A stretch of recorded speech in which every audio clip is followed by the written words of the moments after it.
बिहार की सियासत इन दिनों तेजी से करवट ले रही। सत्ता पक्ष और विपक्ष दोनों ही अपने अपने स्तर पर रणनीति बनाने में जुटे। बिहार की मौजूदा राजनीतिक परिस्थितियों के बीच नेता प्रतिपक्ष तेजस्वी यादव ने महागठबंधन की एक अहम बैठक बुलाई। यह बैठक मंगलवार यानी आज 10 मार्च को पटना स्थित उनके सरकारी आवास पर आयोजित होगी। बैठक में महागठबंधन के सभी विधायक और विधान पार्षद को शामिल होने के लिए बुलाया गया। माना जा रहा है कि इस बैठक में राज्यसभा चुनाव, बिहार की बदलती राजनीतिक स्थिति और हाल के घटनाक्रमों पर विस्तार से चर्चा होगी। दरअसल राज्यसभा चुनाव को लेकर आरजेडी के कार्यकारी राष्ट्रीय अध्यक्ष तेजस्वी यादव ने आज पटना में आरजेडी के विधायकों और विधान पार्षदों की बैठक बुलाई। कहा जा रहा है कि ओवैसी की पार्टी AIMIM को भी बैठक में शामिल होने को निमंत्रण भेजा गया है। हालांकि बिहार में AIMIM के विधायक और प्रदेश अध्यक्ष अख्तरुल इमान ने इसे इनकार कर दिया। सूत्रों के अनुसार हाल के दिनों में बिहार की राजनीति में तेजी से बदलाव देखने को मिल रहा है। मुख्यमंत्री नीतीश कुमार के राज्यसभा के लिए नामांकन करने के बाद बिहार में सियासी हलचल तेज हो गई। बिहार के सियासी गलियारों में हर ओर यही चर्चा हो रही है कि बिहार का अगला CM कौन होगा। वहीं इस बीच JDU के भीतर भी नए नेतृत्व और भविष्य की रणनीति को लेकर चर्चा तेज हो गई। इन घटनाक्रमों को देखते हुए महागठबंधन की यह बैठक काफी महत्वपूर्ण मानी जा रही है। बैठक में आगामी राज्यसभा चुनाव को लेकर रणनीति तैयार करने पर विशेष जोर रहेगा।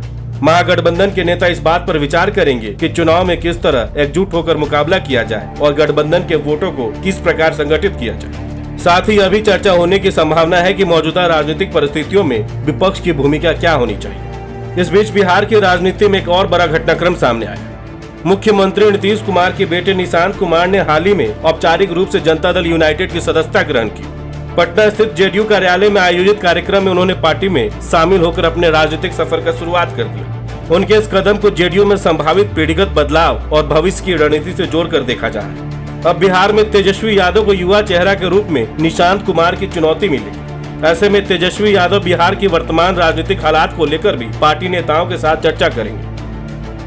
राजनीतिक विश्लेषकों का मानना है कि निशांत कुमार की JDU में एंट्री और मुख्यमंत्री नीतीश कुमार के राज्यसभा जाने की खबरों ने बिहार की राजनीति को नया मोड़ दे दिया। इन घटनाओं के बाद विपक्षी दल भी अपनी रणनीति को लेकर सक्रिय हो गए। इसी कड़ी में तेजस्वी यादव की ओर से बुलाई गई यह बैठक काफी अहम माना जाए। बताया जा रहा है कि बैठक में महागठबंधन के प्रमुख दलों के नेता मौजूद रहेंगे और मौजूदा राजनीतिक समीकरणों पर चर्चा करेंगे। इसके अलावा राज्यसभा चुनाव के दौरान वोटिंग की रणनीति, गठबंधन की एकजुटता और आगामी राजनीतिक कार्यक्रमों पर भी विचार किया जाएगा। गौरतलब है कि राज्यसभा चुनाव के लिए नामांकन के अंतिम दिन विपक्ष ने अपने उम्मीदवार के नाम की घोषणा कर दी थी। राजद ने अपनी ओर से अमरेंद्र धारी सिंह उर्फ AD सिंह को राज्यसभा का उम्मीदवार बनाया है। AD सिंह वर्तमान में भी राज्यसभा सांसद है और उनका कार्यकाल 9 अप्रैल को समाप्त हो रहा है। पार्टी नेतृत्व ने एक बार फिर उन पर भरोसा जताते हुए उन्हें दोबारा उम्मीदवार बनाया। राजद के इस फैसले को पार्टी के भीतर अनुभव और राजनीतिक संतुलन को ध्यान में रखकर लिया गया निर्णय माना जा रहा है। AD सिंह को संगठन में भी एक अनुभवी और सक्रिय नेता के रूप में देखा जाता है। ऐसे में पार्टी को उम्मीद है कि राज्यसभा चुनाव में उन्हें पर्याप्त समर्थन मिलेगा। दरअसल बिहार में सत्ता पक्ष और विपक्ष दोनों ही आगामी राजनीतिक चुनौतियों को देखते हुए अपनी रणनीति बनाने में जुटे हैं। जहां एक ओर JDU में निशांत कुमार की एंट्री के बाद सियासी समीकरण बदल रही है, वहीं दूसरी ओर विपक्ष भी बदलते राजनीतिक हालात में खुद को मजबूत करने की कोशिश कर रहा है। ऐसे में तेजस्वी यादव द्वारा बुलाई गई महागठबंधन की यह बैठक बिहार की राजनीति में आगे की दिशा तय करने के लिहाज से काफी महत्वपूर्ण मानी जा रही है।